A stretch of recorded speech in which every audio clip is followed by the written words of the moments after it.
Hello and welcome to a new series I'm going to be starting on my channel that I'm going to be calling Historical Highlights. This series is to give due diligence to certain events and places that I believe I just gloss over during my general histories of countries. I already have a bunch of video ideas lined up, so I look forward to making those. This is also part of a birthday gift from my sister, who shares the name with the city of Odessa, and she asked me to make this video a long time ago, back when this channel was simply an idea in my head. So I thought this couldn't be better of a time to upload it. So let's get into it.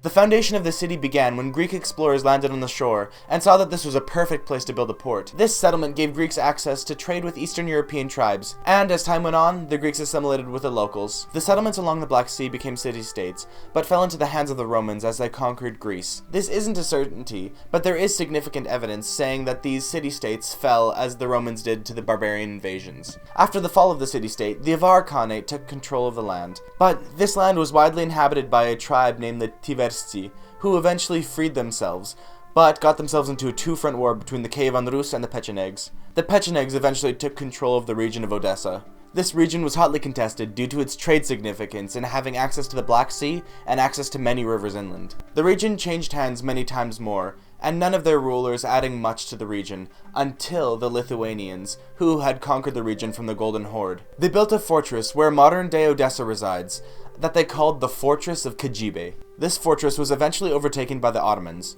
and during this time became a very successful trading port when a Polish aristocrat and entrepreneur wanted to open Poland to the trade in the Black Sea. Now, the Turkish declared war upon the Russians, who took control of Kajibbe, which was once said to be impregnable. The Russians saw the potential of the town that was there, so they founded the city of Odessa, named after the ancient Greek colony of the region of Odessus. The city now saw a period of population influx, so much so that they had to expand their city and merge with another city of Moldavanka. Odessa, being on the edge of the Black Sea and of the Russian Empire, saw great diversity in its population. The Russian writer Alexander Pushkin is quoted in his letters in saying that the city of Odessa is filled with the air of all of Europe. The wealth of the city skyrocketed alongside the population, and it became a trade hotspot, as well as a place for the wealthy to escape from their lives. But all of this was interrupted by the Crimean War, where the city was heavily bombarded by the British. After quite a bit of time of rebuilding and recovery, the city finally met its former glory, and eventually became the largest exporter of grain in Russia, since the city was linked by rail to Kiev and Kharkiv. The city held a large number of Jewish residents,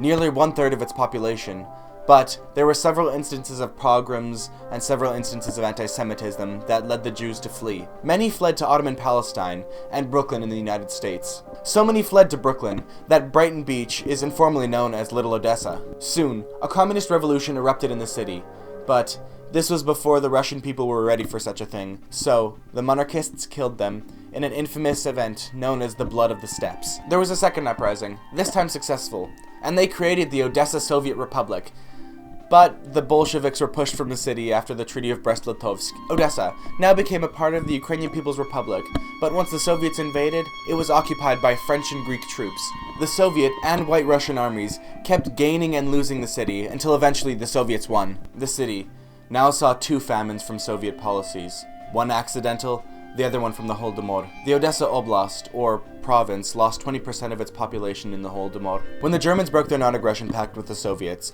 the city came under siege from the Romanians and the Germans. But before they got there, the Soviets destroyed as many ports and harbors as they could, so that the Romanians couldn't get their use out of them. This siege began the career of one of the most successful snipers of the war, Lyudmila Pavlichenko, who got 187 kills during the siege, and 308 kills over the war. The Romanians formed the province of Transnistria from their conquered lands, with the territories of modern-day Moldova and the Odessa Oblast. Under the Axis, there was a mass killing of Jews, known as the Odessa Massacre, and many more were sent to Poland to work in work camps. The city was retaken by the Soviets in the final years of the war. The city suffered immense damage from both sieges, and by this time, many people were more Romanian-friendly, since the Soviets had destroyed many of their ports. The Soviets took measures to get the Odessans back on their side by executing and imprisoning Romanian supporters. After the war, the Bessarabian Oblast was given to the Ukrainian SSR, And from that, the Odessa Oblast was given the Izmail Oblast. During the next relative period of peace, many of the high-class citizens left for Moscow to further their wealth, which gave opportunities for the lower-class citizens to make their way up the ranks and gain more wealth themselves.